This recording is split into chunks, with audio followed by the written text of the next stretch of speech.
New টেস্টামেন্টেও আছে, ইহুদি আর খ্রিস্টানদের ধর্মগ্রন্থে আছে ইবাদত করার আগে হাত পা মুখ ধুয়ে নিতে হবে। যদি বলেন আরবে হাত পা ধোয়ার একটা বেদিক নিয়ম আগেও ছিল, সেটা আসলে মিথ্যা, পুরোপুরি ভুল, মোটেও ঠিক না। এছাড়াও শ্রী শ্রী রবিশঙ্কর তার একটা বইতে লিখেছেন prayer the call to the soul. এই বইয়ের 3 নম্বর পৃষ্ঠায় তিনি লিখেছেন যে কার উপাসনা করছেন সেটা গুরুত্বপূর্ণ না। উপাসনা করতে পারেন রামকে অথবা কৃষ্ণকে, যিশুকে বা মোহাম্মদকে অথবা আল্লাহকে, সেটা গুরুত্বপূর্ণ না। কে উপাসনা করছে সেটা গুরুত্বপূর্ণ, যে প্রার্থনা করছে সে গুরুত্বপূর্ণ, কার প্রার্থনা সেটা গুরুত্বপূর্ণ না। এখন এই কথাটা উপাসনা করাটা গুরুত্বপূর্ণ, কার উপাসনা সেটা নয়, কথাটা হিন্দু ধর্মগ্রন্থের বিরুদ্ধে যায়। এটা আছে ভগবদ গীতা 7 নম্বর অধ্যায়ের 20 থেকে 25 নম্বর অনুচ্ছেদে। তার আগে গীতা বলছে জাগতিক আকাঙ্ক্ষার কারণে যেসব মানুষের বিচার বুদ্ধি লোপ পেয়েছে তারা নকল ঈশ্বরের পূজা করে, তারা মূর্তি পূজা করে। তারপর বলা হচ্ছে যদি তুমি নকল ঈশ্বরের পূজা করো তাহলে নকল ঈশ্বরের রাজ্যে যাবে, যদি সত্যিকার ঈশ্বরের পূজা করো তাহলে সত্যিকার ঈশ্বরের রাজ্যে যাবে। তার মানে ভগবদ গীতা নকল ঈশ্বরের পূজা করতে নিষেধ করেছে।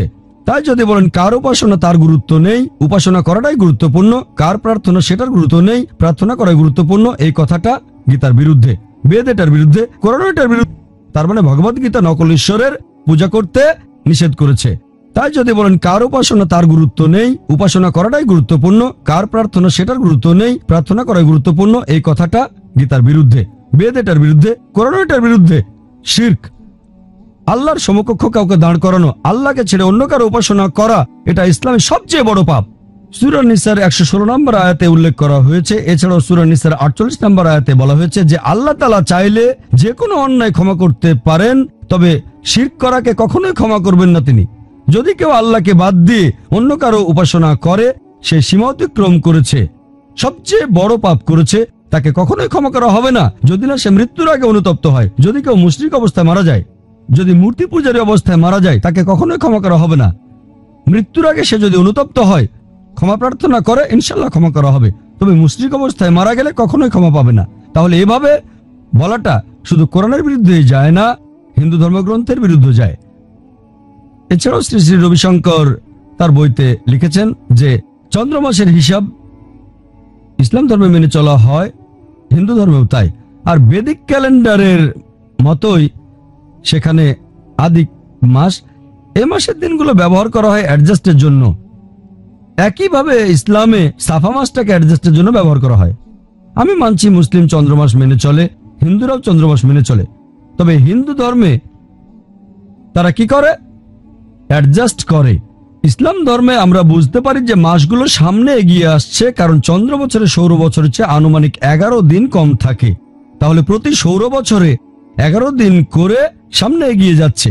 লুনার ইয়ারে সোলার ইয়ারের চেয়ে 11 দিন কম থাকে। সেজন্য দেখবেন প্রত্যেক বছরে রমজান আর ইসলামিক ক্যালেন্ডারের অন্যান্য মাসগুলো 11 দিন এগিয়ে আসছে। হিন্দু ধর্মে এটাকে অ্যাডজাস্ট করে। সেজন্য আপনারা দেখবেন দিওয়ালি সবসময় নির্দিষ্ট একটা সময় হয়, অক্টোবর নভেম্বরে। আদিক মাস দিয়ে অ্যাডজাস্ট করা হয়, ইসলামে অ্যাডজাস্ট করি না। তাই যদি বলেন ইসলামিক ক্যালেন্ডারে অ্যাডজাস্ট করা হয়, সেটা পুরোপুরি ভুল।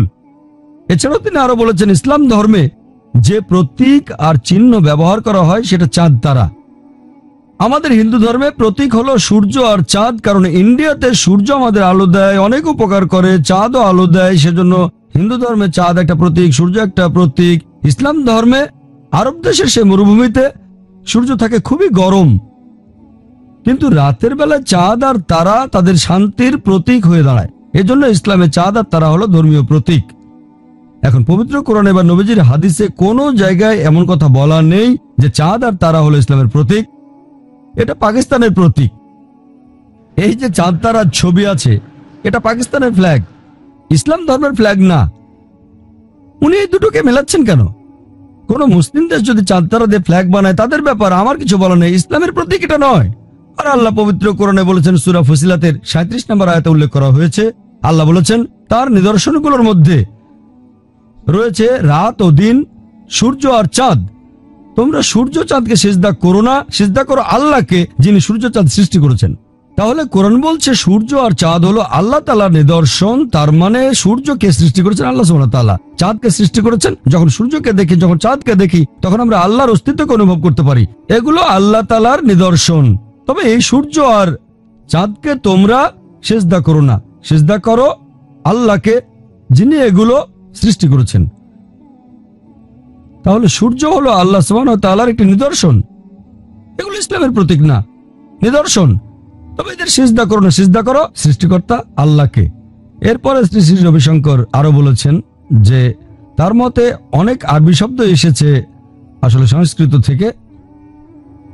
তিনি আরো বলেছেন যে বেদিক নিয়ম অনুযায়ী কেউ মারা গেলে তাকে দাহ করা হয়, কারণ সেটা পরিবেশের জন্য ভালো। তবে বেদ অনুযায়ী, হিন্দু ধর্ম অনুযায়ী কবর দেওয়ার অনুমতিও আছে, কবর দেওয়া যাবে। ইসলাম ধর্মে যেহেতু মরুভূমিতে ছিল না গাছ, তারা কিছু পড়াতে পারতো না, সেখানে আছে গরম বালি। এই গরম বালি দাহ করার কাজটা করে। এটা তার যুক্তিতেই কুতর্ক। তিনি কোত্থেকে জানলেন যে যেহেতু মরুভূমিতে কোনো গাছ নেই তাই পড়াতে পারতো না, গরম বালিতে কবর দিত, এই গরম বালি দাহ করার কাজ করত। তার মানে ইন্ডিয়ার মুসলিমদের দাহ করা উচিত, কারণ ইন্ডিয়ায় তো অনেক গাছ, তাই না? এটা হলো কুতর্ক। আমাদের ইন্ডিয়ায় তো অনেক গাছ, তাই এখানে মুসলিমদের দাহ করা উচিত, এটা অযৌক্তিক। ইসলাম ধর্মে আমরা কবর দেই কেন? কারণ আমরা মাটি থেকে এসেছি, মাটিতেই ফিরে যাব। এখনকার বিজ্ঞান বলছে মানুষের শরীরে যে উপাদানগুলো আছে তার সবগুলোই কম বেশি মাটির উপাদানের ভেতরেও আছে। মাটি থেকে এসেছে, মাটিতে ফিরে যাব। মানুষের শরীরকে কবর দেওয়া হলে সেটা খুব সহজে মাটির সাথে মিশে যায়, কারণ মানুষের শরীরে যে উপাদানগুলো আছে তার সবকিছুই কম বেশি মাটিতে আছে, বিজ্ঞান বলছে।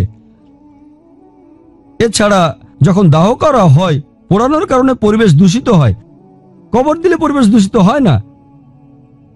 3 নম্বর পয়েন্ট, যে কাউকে দাহ করতে গেলে আমাদের গাছ কেটে ফেলতে হবে। পরিবেশের উপকার হচ্ছে কোথায়? কবর দেওয়া হলে গাছপালা আরো বাড়বে। সেজন্য আপনারা কবরখানায় অনেক গাছপালা দেখতে পাবেন। যখন কোনো মানুষের শরীরকে কবর দেওয়া হয়, মাটি তখন উর্বর হয়ে যায়, গাছপালা জন্মাবে। সেটা তো আমাদের পরিবেশের জন্য ভালো।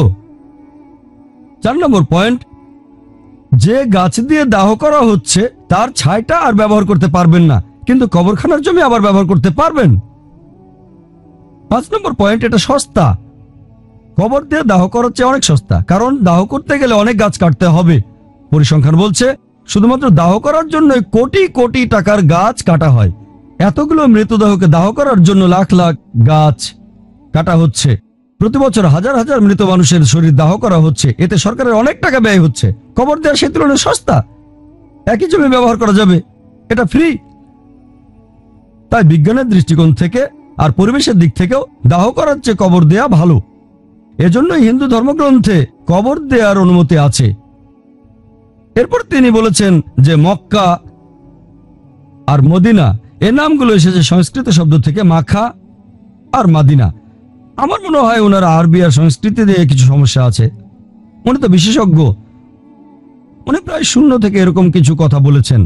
আর আমাকে দেখতে হয়েছে সংস্কৃত ডিকশনারি, মনিয়ার উইলিয়ামসের সংস্কৃত টু ইংলিশ ডিকশনারিতে দেখলাম মাখা শব্দটা আছে। এই মাখা শব্দটা হচ্ছে মক্কার নামবাচক বিশেষ্য। মক্কা শব্দের সংস্কৃত। তাহলে দেখেন, এটা অরিজিনালি আরবি শব্দ। আপনারা দেখবেন বেশ কিছু ইংরেজি শব্দ আরবিতে চলে এসেছে। যেমন ধরেন টেলিভিশন ইংরেজি শব্দ, আরবিতে টেলিভিশন। ডক্টর ইংরেজি শব্দ, আরবিতে ডাক্তুর। যদি বলি ইংরেজি ডক্টর শব্দটা আরবি ডাক্তুর থেকে এসেছে, মানুষ বলবে একটা বোকা, ডক্টর ডাক্তুর থেকে এসেছে।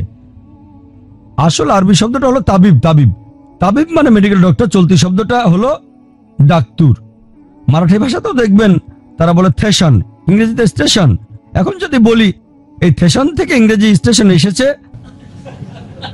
সেভাবে উনি বলেছেন মক্কা নামটা এসেছে সংস্কৃত মাখা থেকে। অনেক ইংরেজি শব্দকে আরবি ভাষার মতো করে উচ্চারণ করা হয়, কোরআনের শব্দ না। হ্যাঁ, আমি জানি পবিত্র কোরআনে এমন অনেক শব্দ আছে যেগুলো বিদেশি ভাষা থেকে এসেছে। এই কথা বলছি না যে কোরআনে বিদেশি ভাষা নেই, তবে শুনতে এরকম মনে হলে সেটা বিদেশি এমন না। তারপর সংস্কৃত ডিকশনারিতে মদিনা শব্দের অর্থ একটা শহর, আরবিতে এর অর্থ উর্বর জমি। আরবিতে মক্কা শব্দটা এসেছে আরেকটা আরবি শব্দ মাক্কা থেকে, এর অর্থ কিছু চোষা। সেখানে পানির অভাব, পানি চুষে খেতে হয়, এখান থেকে শব্দটা এসেছে। এটা সমার্থক আরেকটা শব্দ হলো হারাম। তার মানে যেসব জিনিস হারাম এখানে সেগুলো নিষিদ্ধ, যেটা সঠিক না সেটা এখানে থাকবে না। আর মদিনা এই শব্দটা এসেছে আরবি শব্দ মাদানা থেকে। প্রথম দিকে শব্দটা দিয়ে বোঝানো হতো দুর্গ, তারপর বলা হতো এমন শহরকে যেখানে একটা দুর্গ আছে। এখনকার দিনে যে কোনো শহর দুর্গ থাকুক বা না থাকুক সেটাই মদিনা। এটা আরবি শব্দ। যদি বলেন এটা সংস্কৃত থেকে এসেছে তাহলে সেটা আপনার যুক্তি অনুযায়ী কুতর্ক হয়ে যাবে। এছাড়াও তিনি বলেছেন যে কালো পাথর হজরে আসওয়াদ, এটাও সংস্কৃত সাঙ্গে অশ্বেতা। হজরে আসওয়াদ এসেছে সাঙ্গে অশ্বেতা থেকে। সাঙ্গে মানে পাথর, অশ্বেতা মানে যেটা সাদা নয়, অনেকটা শিবলিঙ্গের মতো। হজরে আসওয়াদকে শিবলিঙ্গের সাথে তুলনা করা আর বলা যে এটা সাঙ্গে অশ্বেতা থেকে, একথা একেবারেই অর্থহীন। হাজার এ আসওয়াদ, হাজার আরবি শব্দ মানে পাথর, আসওয়াদ মানে কালো। হাজরে আসওয়াদ মানে কালো পাথর, এটা আরবি শব্দ। উনি কোথায় পেলেন যে সাঙ্গে অশ্বেতা থেকে এসেছে? এভাবে উনি জোর করে কিছু সাদৃশ্য বানিয়েছেন, জোর জবরদস্তি করে চার কোনা জিনিসকে গোল বাক্সে ঢোকাচ্ছেন। অনেকটা ট্রায়াঙ্গেলের মধ্যে স্কোয়ারকে বসানো, দুটো কিন্তু আলাদা জিনিস, এটা অযৌক্তিক। এরপর উনি বলেছেন যে আরবি কাবা শব্দটা এসেছে সংস্কৃত শব্দ গর্ব আর গৃহ থেকে। সংস্কৃততে ঘর শব্দটা হলো ঘাবা, কাবা এসেছে নাকি এই ঘাবা থেকে। উনি এটা কোত্থেকে জানলেন? কাবা শব্দটা এসেছে আরবি শব্দ কাব থেকে। কাব মানে যেটা স্ফীত, একটা চারকোনা ঘর, যেমন কাবা শরীফ একটা স্ফীত চারকোনা ঘর, এটা সংস্কৃত ঘাবা থেকে আসেনি। তারপর উনি বললেন যে আরবি হারাম এই শব্দটা এসেছে হারিয়াম থেকে, তার মানে হরির বাসস্থান। হারাম শব্দটা আরবি, এটা হালালের বিপরীত। হালাল মানে যেটা করার অনুমতি আছে, হারাম মানে যেটা নিষিদ্ধ, যে কাজগুলো নিষেধ করা হয়েছে সেগুলো হারাম। এভাবে শব্দটার উৎপত্তি কে বলেছে? এটা হরিয়াম থেকে। এভাবে আরো অনেক কথা বলা যায়, হাতে বেশি সময় নেই, এটা নিয়ে অনেকক্ষণ কথা বলে ফেলেছি। এরপর উনি বলেছেন বেশ কিছু রীতিনীতির কথা, কিছু কালচারের কথা, ইসলামে যেগুলোর কোনো স্থানই নেই, এভাবে সাদৃশ্য দেখাচ্ছেন। মুনি ঋষিদের কথা বলছেন যেটার সাথে ইসলামের কোনো সম্পর্কই নেই। এরকম এক জায়গায় তিনি বলেছেন ওম, এটাকে উল্টানো হয়ে যাবে 7, 8, 6, যার অর্থ দয়াময় পরম দয়ালু আল্লাহর নামে শুরু করছি। এখন ওমকে উল্টো করলে 7, 8, 6 হয় কিনা সেটা পরের কথা। ইসলামে 7, 8, 6 কোনো মূল্য নেই। উনি বলছেন এটা আরবি সংখ্যা, এগুলোকে ভেঙে যোগ করলে বিসমিল্লাহির রহমানির রহিম, যার অর্থ দয়াময় পরম দয়ালু আল্লাহর নামে শুরু করছি। এখন ইসলামে এই সংখ্যার কোনো মূল্যই নেই। অনেক আগে হয়তো কেউ এটা বলেছিল যে আলিফ অক্ষরের ভ্যালু এত, বা অক্ষরের ভ্যালু এত, তারপর এগুলো যোগ করে বলল যে বিসমিল্লাহির রহমানির রহিম হলো 786। এটা তার নিজের আবিষ্কার। এই সংখ্যাটার হয়তো আরো অনেক অর্থ আছে, হোক ভালো বা খারাপ, ইসলামে এই সংখ্যার কোনো ভিত্তি নেই। এভাবে উনি জোর করে অনেক সাদৃশ্য বানিয়েছেন। আমার হাতে সময় কম, আপনারা যদি বইটার 28 আর 29 নম্বর পৃষ্ঠাটা পড়েন, শেষ দুটো পৃষ্ঠা, তিনি একটা লিস্ট দিয়েছেন সংস্কৃত শব্দ, আরবি শব্দ, ইংরেজিতে অর্থ। সংস্কৃত, আরবি, ইংরেজি অর্থ আমি চেক করে দেখলাম বেশিরভাগই ঠিক নয়। কিছু শব্দের অর্থ ঠিক আছে, যেমন সাজ মানে সেগুন গাছ, আবার কিছু শব্দ ঠিক আছে, অর্থ ঠিক নেই। উনি লিখেছেন আনসারি মানে অনুসারী, আনসারি মানে সাহায্যকারী, শেখ মানে বলেছেন শিষ্য, আসলে শেখ মানে শিক্ষক, একজন বয়স্ক লোক অথবা বিশেষজ্ঞ। তারপর আরবিতে ফার্সি শব্দ ঢুকিয়েছেন পয়গম্বর, এটা মোটেও আরবি শব্দ নয়, এটা ফার্সি শব্দ। উনি বলেছেন স্বর্গ থেকে আগত, পয়গম্বর মানে স্বর্গ থেকে আগত না, পয়গম্বর মানে আল্লাহর বার্তাবাহক। এভাবে কথা বলা একেবারে ভিত্তিহীন। আধ্যাত্মিকতার দাবি হলো বিশুদ্ধতা, কথাগুলো সঠিক হতে হবে, লজিক্যাল হতে হবে, কুতর্ক করা ঠিক হবে না। উনি মুখে বলছেন কুতর্ক করবেন না, কিন্তু বেশিরভাগ জায়গায় নিজেই কুতর্ক করছেন। ওনার বলে অনেক কথাই অবশ্য ঠিক, আমি ওনার সব কথা আপত্তি জানাচ্ছি না। মাঝে মধ্যে তার যুক্তি সঠিক, আর মাঝে মধ্যে অযৌক্তিক কুতর্ক। সাধারণ মানুষ যারা এইসব ব্যাপারে জানে না, তারা এই কথাগুলো মেনে নেবে, এগুলো বিশ্বাস করবে। দুর্ভাগ্য হিন্দু ধর্মে একজন ঈশ্বর। তারপর উনি বললেন আমরা আদ্বৈতায় বিশ্বাস করি, এক ঈশ্বরকে বিশ্বাস করা। আরো বলেছেন যে যদিও রংধনুতে 7টা রং থাকে, এরা সবাই আসে একটা সাদা আলো থেকে। একইভাবে হিন্দুদের এই 33 কোটি দেবদেবী, তারা সবাই হলেন একজন পরমাত্মার রশ্মি। আমার মতে তার দেওয়া এই তুলনাটাও একটা কুতর্ক, অযৌক্তিক।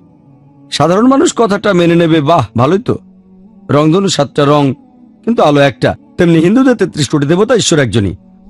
বিজ্ঞান এখন জানতে পেরেছে আলোর মধ্যে 7টা রং থাকে: VIBGYOR, violet, indigo, blue, green, yellow, orange আর রেড। তবে প্রত্যেকটা রং আলাদাভাবে সাদা আলো নয়। সবগুলো রং যদি সমান অনুপাতে থাকে তাহলে সাদা আলো তৈরি হবে। যদি একটা রঙও বাদ যায় সেটা সাদা রং হবে না। রংধনুর রঙের সাথে 33 কোটি দেবদেবতার ঈশ্বরের তুলনা করার মানে যেন বলা হচ্ছে সর্বশক্তিমান ঈশ্বরের 33 কোটি উপাদান আছে। ব্যাপারটা যেন এরকম, আমাদের মানুষের শরীরে 11টা অংশ থাকে: 2টো পা, 2টো হাত, একটা মাথা, একটা ঘাড়, 2টো কাঁধ, একটা বুক, একটা পেট, একটা শ্রোণী, 11টা অংশ। তবে মাত্র একটা অংশ দিয়ে মানুষের পুরো শরীরটা তৈরি হয় না। সবগুলো অংশ যদি সঠিক জায়গায় থাকে তাহলে একটা মানুষের শরীর পাবো। প্রত্যেকটা অংশ আলাদাভাবে মানুষের শরীর নয়। কোন একটা অংশ বাদ গেলে সেটা সম্পূর্ণ শরীর নয়। যদি বলেন 33 কোটি দেবদেবতা এসেছে এক পরমাত্মা থেকে, তাহলে ব্যাপারটা এরকম যেন ঈশ্বরের 33 কোটি উপাদান আছে। তবে প্রত্যেকটা অংশ আলাদাভাবে ঈশ্বর নয়। তাহলে সেই সব দেবদেবীর পূজা করছেন কেন? মাত্র একজন দেবদেবী বাদ গেলে সেটা সম্পূর্ণ ঈশ্বর হবে না। তাহলে এ ধরনের উদাহরণ আসলে অযৌক্তিক। তারপর উনি সেই একই প্যারাগ্রাফে লিখেছেন, একজন ঈশ্বরের অনেকগুলো নাম থাকে, 108টা নাম অথবা 1008টা নাম। এই কথাটা আমিও মানি যে সর্বশক্তিমান ঈশ্বরের অনেকগুলো নাম আছে, কারণ ঋগ্বেদেই উল্লেখ করা হয়েছে। কথাটা সেদিনও বলেছিলাম। ঋগ্বেদ 1 নম্বর গ্রন্থ 164 নম্বর অধ্যায়ের 46 নম্বর শ্লোক, एकम सत विप्र बहुधा वेदांते। সত্য একটাই, ঈশ্বর একজনই। জ্ঞানী এবং সন্ন্যাসীরা তাকে অনেক নামে ডেকে থাকে, বিভিন্ন নামে। এতে আমার আপত্তি নেই। একথা কোরআনে বলছে, সূরা ইসরার 110 নম্বর আয়াতে উল্লেখ করা হয়েছে, কুলিদুল্লাহ আবিদুর রহমান ইয়ামাতাদু ফালাল আসমাউল হুসনা। তোমরা তাকে আল্লাহ নামে ডাকো অথবা রহমান, তোমরা যে নামে আহ্বান করো সকল সুন্দর নাম তো তারই। আল্লাহ নিজেকে যে নামগুলো দিয়েছেন তার যে কোনো একটা ধরে ডাকতে পারেন, তবে সেটা হবে সুন্দর নাম। আর পবিত্র কোরআনে এবং সহিহ হাদিসে আল্লাহ সুবহানাহু ওয়া তাআলার 99টা নামের কথা উল্লেখ করা হয়েছে। হিন্দুরা বলে ঈশ্বরের 108টা নাম অথবা 1008টা নাম বেদের কথা অনুযায়ী, কোনো আপত্তি নেই। তবে সেটা হবে একটা সুন্দর নাম, যে নামটা সর্বশক্তিমান ঈশ্বর নিজেই নিজেকে দিয়েছেন। ঈশ্বরকে অনেক নামে ডাকতে আপত্তি নেই, কিন্তু এভাবে বলা যাবে না। রংধনুর 7টা রং আসলে একটা সাদা আলো থেকে এসেছে, তেমনি 33 কোটি দেবদেব এসেছে এক পরমাত্মা থেকে। এটা অযৌক্তিক। নামে কোনো সমস্যা নেই, অনেক নামে ডাকতে পারেন।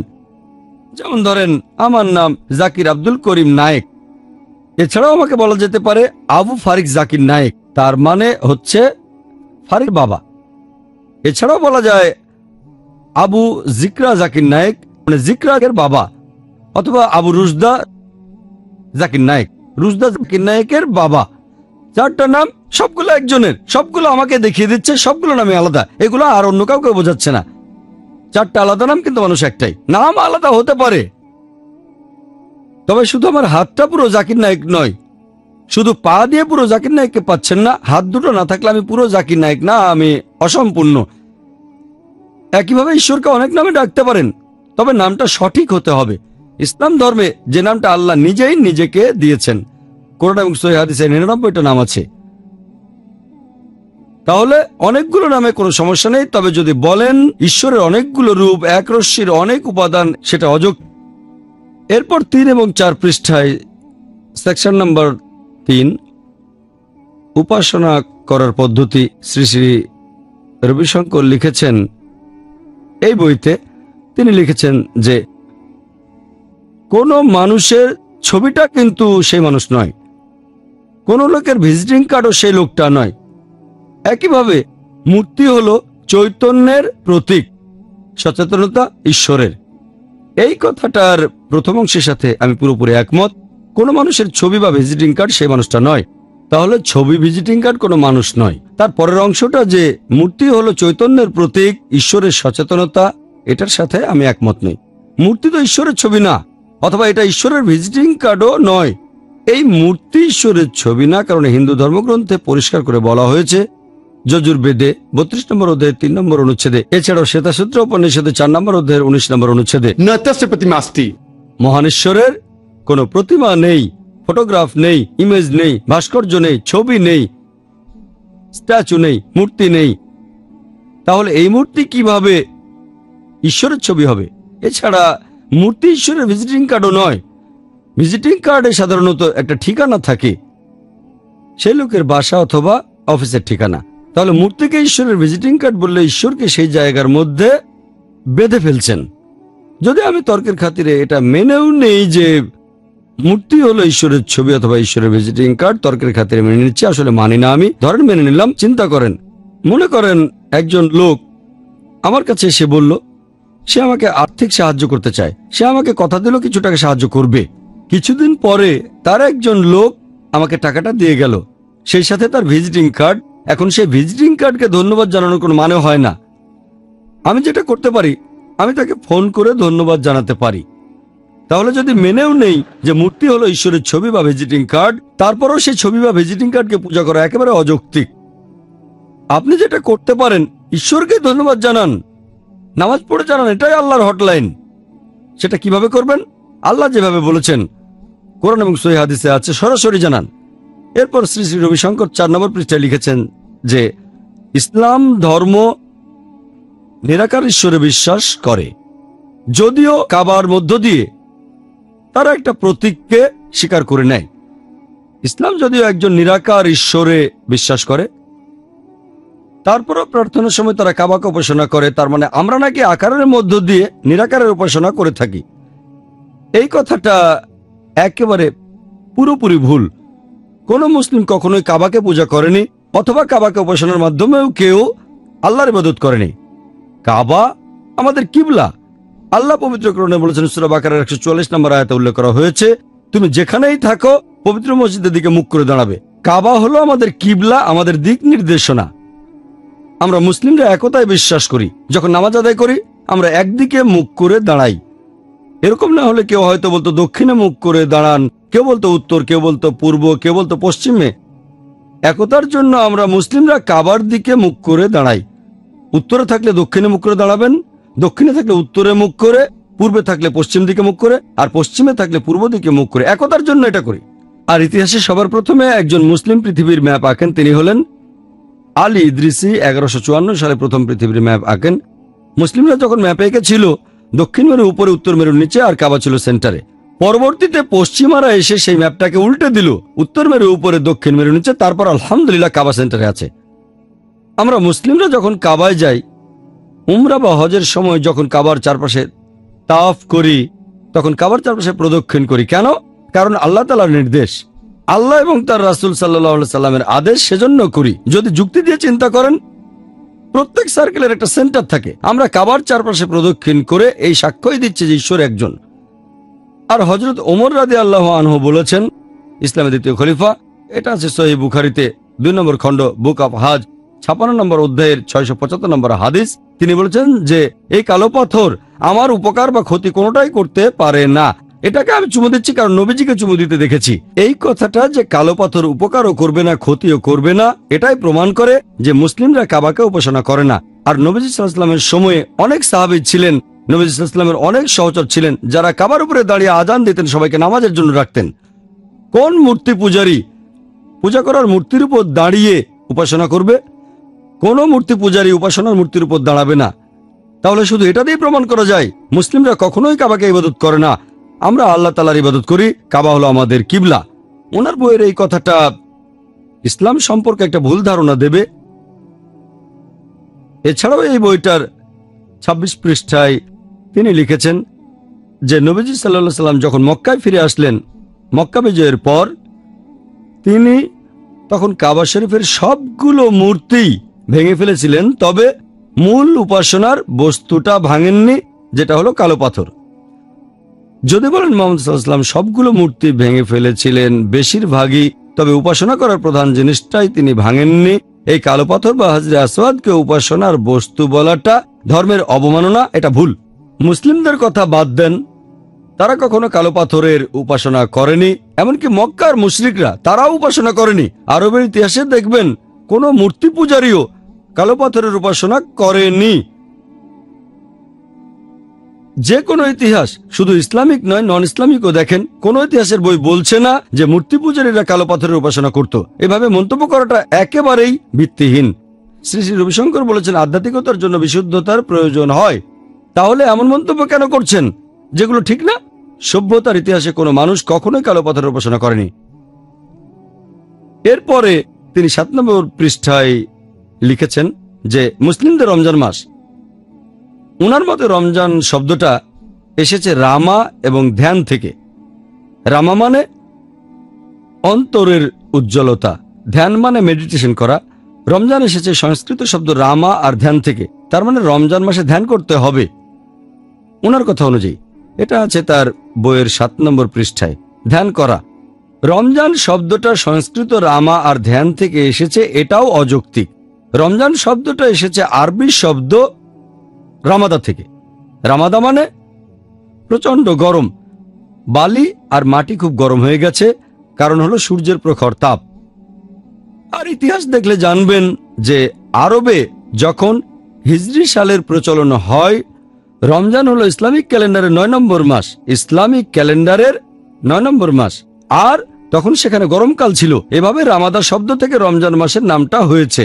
সংস্কৃত শব্দ রামা আর ধ্যান থেকে এসেছে, এটা বলা অযৌক্তিক, এটার আসলে কোনো ভিত্তি নেই। এরপর তিনি আরো বলেছেন যে মুসলিমদের নামাজ, মুসলিমদের প্রার্থনা, নামাজ এসেছে দুটো সংস্কৃত শব্দ থেকে, নামা আর জাজ। নামা আর জাজ, নামা মানে উপাসনা করা, জাজ মানে ঈশ্বরের সাথে মিলিত হওয়া। তাহলে নামাজ মানে উপাসনা করা, ঈশ্বরের সাথে মিলিত হওয়া। নামাজ সংস্কৃত থেকে এসেছে, এটা তিনি কোথায় পেলেন আমি জানি না। 1 নম্বর পয়েন্ট, নামাজ কোন আরবি শব্দই নয়। নামাজ শব্দটা কোরআনের কোথাও নেই, নবীজি মুহাম্মদ সাল্লাল্লাহু আলাইহি সাল্লামের সহিহ হাদিসেও বলা হয়নি। মুসলিমদের ইবাদত করার আরবি শব্দ হলো সালাহ। নামাজ আসলে একটা ফার্সি শব্দ যার অর্থ ইবাদত করা, ঈশ্বরের উপাসনা করা। তাহলে সবার আগে নামাজ কোন আরবি শব্দ নয়। আমরা ভারতীয় উপমহাদেশের লোক ইবাদত করাটাকে সালাত না বলে নামাজ বলি, এটা ইসলামিক শব্দ না, ফার্সি থেকে উর্দু হয়ে ভারতীয় উপমহাদেশে ছড়িয়ে পড়েছে। তাহলে নামাজ শব্দটা সংস্কৃত থেকে আসেনি। উনি এটা কোত্থেকে জানলেন সেটা আল্লাহ জানেন, তবে এটা ইসলামিক শব্দ না। এরপর শ্রী শ্রী রবিশঙ্কর তিনি লিখেছেন যে ইসলাম আর হিন্দুইজমে আমরা যখন প্রার্থনা করি আমরা পানি দিয়ে হাত পা ধুই। মুসলিম আর হিন্দুরা ইবাদত করার আগে হাত পা ধুয়ে নেয়। এই নিয়মটা ইসলাম ধর্মে এসেছে কারণ আরবে আগে থেকে হাত পা ধোয়ার এই প্রাচীন বেদিক নিয়মটা ছিল। মুসলিমরা সেখান থেকে এটা নিয়েছে। ইহুদি বা খ্রিস্টানদের মধ্যে এই নিয়মটা নেই। আমি জানি মুসলিমরা নামাজ পড়ার আগে হাত পা ধুয়ে নেয়, আর কিছু হিন্দু প্রার্থনার আগে তাদের হাত পা ধুয়ে নেয়। কিন্তু উনি বললেন আরবে হাত পা ধোয়ার এই বেদিক নিয়মটা আগে থেকেই ছিল। ইহুদি বা খ্রিস্টানদের এই নিয়ম নেই, এটা পুরোপুরি ভুল কথা। ইহুদি আর খ্রিস্টানদের ধর্মগ্রন্থ সম্পর্কে যার সামান্য হলেও জ্ঞান আছে সে কখনো এমন কথা বলবে না, কারণ হাত পা ধোয়ার কথা শুধু ওল্ড টেস্টামেন্টে বলা হয়নি, নিউ টেস্টামেন্টেও এটা আছে। ওল্ড টেস্টামেন্টে দেখবেন বুক অফ এক্সোডাসে 40 নম্বর অধ্যায়ের 31 ও 32 অনুচ্ছেদে বলা হয়েছে মুসা এবং হারুন আর তাদের ছেলেরা সেখানে তাদের হাত পা ধুয়ে নিল। তারা প্রত্যেকবার তাঁবুতে ঢোকার সময় এবং বেদির কাছে যাওয়ার সময় তাদের হাত পা ধুয়ে নিল। এই সব কিছু করা হলো প্রভুর আদেশে। এরপর নিউ টেস্টামেন্টে বুক অফ অ্যাক্টস 21 নম্বর অধ্যায়ের 26 নম্বর অনুচ্ছেদে যে পল এবং তার লোকেরা ঈশ্বরের প্রার্থনা করার আগে নিজেদের হাত পা ধুয়ে পবিত্র হলো। তাহলে শুধু ওল্ড টেস্টামেন্টে নয়,